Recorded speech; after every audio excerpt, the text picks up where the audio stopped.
और इस बीच इस वक्त की एक सबसे बड़ी खबर निकलकर सामने आ रही है सुकमा से, जहां पर छत्तीसगढ़ आंध्र प्रदेश सीमा पर नक्सलियों से भीषण मुठभेड़ हो रही है। अल्लूरी सीताराम जिले में 6 नक्सलियों के ढेर होने की खबर सामने आई है।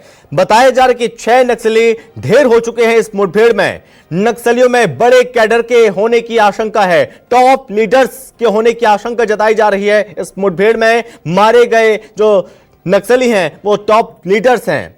नक्सलियों के sub zonal committee member Tek Shankar के मारे जाने की भी खबर सामने आई है। जंगल क्षेत्र में सुरक्षा बलों का सर्च ऑपरेशन जारी है। सूत्रों के हवाले से खबर आपको बता दें, दोनों राज्यों की सीमा पर लगातार गोलीबारी हो रही है। दोनों तरफ से गोलीबारी चल रही है, फायरिंग की जा रही है, लेकिन इस बीच यहां पर बिना नुकसान हुए और सुरक्षा बलों की टीम ने बहुत बड़ी सफलता हासिल की है और 6 नक्सलियों के ढेर होने की खबर सामने आई है।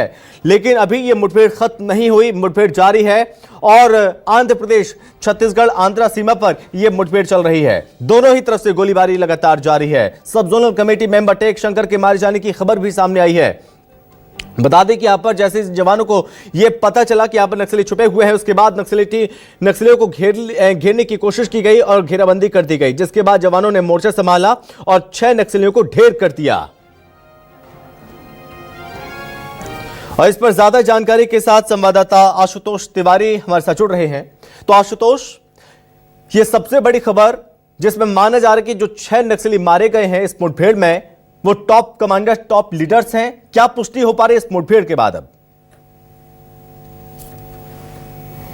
देखिए सामने आ रही है, क्योंकि जिस तरीके से 6 नक्सलियों को यहाँ पर ढेर किया गया है, अब नक्सल संगठन में इतने नंबर नहीं है, इतने बड़े मेंबर भी नहीं है कि वो जो है अब फोर्स के सामने टिक सके। क्योंकि फोर्स जिस तरीके से लगातार कार्रवाई कर रही है और इन 5 राज्यों के जो सीमाई क्षेत्र में ये लगातार मूव कर रहे हैं, अपने आप को बचाने की कोशिश कर रहे हैं नक्सली। वहीं आंध्र प्रदेश से ये बड़ी खबर जो निकलकर सामने आ रही है कि जो अल्लूरी सीताराम जिला है, उस जिले में जो है ये बड़ा मुठभेड़ चल रहा है और 6 नक्सलियों को मार गिराया गया है। हालांकि एक नाम जो है स्पष्ट तौर पर यह सामने आया है, जो SZC यानी सब जोनल कमेटी का जो मेंबर है शंकर, वो टेक शंकर, उसकी मृत्यु यहां पर हो गई, उसको मार गिराया गया है फोर्स के द्वारा। और ये बहुत बड़ी खबर है, क्योंकि जिस तरीके से लगातार सरकार ये कह रही है कि आप मुख्य धारा में जुड़िए, आपको लाल कारपेट बिछाकर आपको जो है स्वागत किया जाएगा, लेकिन जो नक्सली अभी भी हथियार थाम के जंगलों में लड़ने को तैयार हैं, तो उनका हश्र वही होगा जो बसव राजू का हुआ था, जो बड़े बड़े कैडर के नक्सलियों का हुआ था। और इस दहशत की वजह से कई नक्सली सरेंडर भी करते हैं।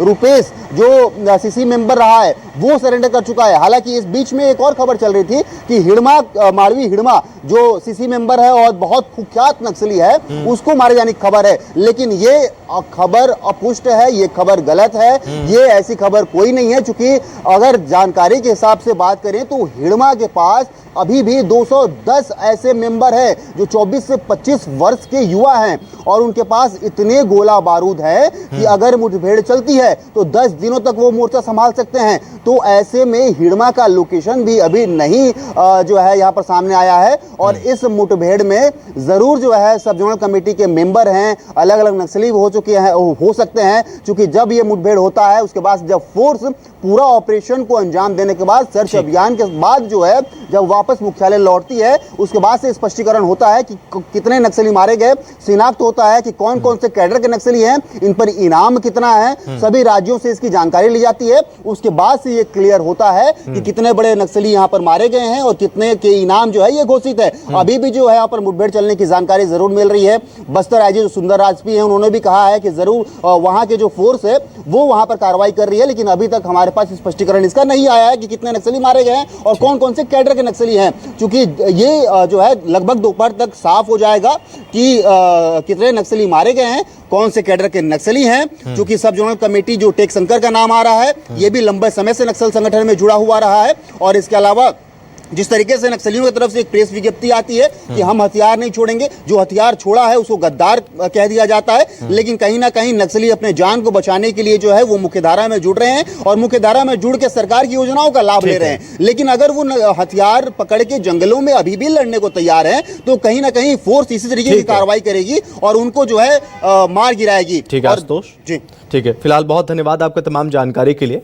तो हमारे सहयोगी आशुतोष ने पूरी जानकारी दी और ये इस चीज को एकदम कंफर्म कर करते हैं कि मुठभेड़ में हिडमा नहीं मारा गया जबकि टेक शंकर मारा गया, कुछ और अन्य नक्सली मारे गए हैं। उसको लेकर और भी जल्दी खुलासा उसको छोड़ें, अनेक ऑपरेशन से जो प्लान किए गए हैं और वो सर्च ऑपरेशंस किए जा रहे हैं। सबसे बार बार अपील है कि मुख्यधारा में लौटें, आप पुनर्वास करें सरकार की पुनर्वास नीति के आधार पर, और उसके बाद अन्य बीच बीच में भी हम लोगों ने बात करके उसको और डेवलप कर लिया है। तो मैं सोचता हूं कि बहुत अच्छी स्थिति है। आपको यह भी बताएं कि जो पुनर्वासित हैं वो अब जाकर के जेलों में अपने नक्सल विषयों पर बंद अपने रिश्तेदारों मित्रों से मिल रहे हैं, और वो भी उनका भी मनोभाव बदल रहा है, वो भी पुनर्वास का सोच रहे हैं। तो जेल से पुनर्वास या जंगल से पुनर्वास, यह दोनों ही संभव हो सके, इसके लिए हम लोग काम कर रहे हैं।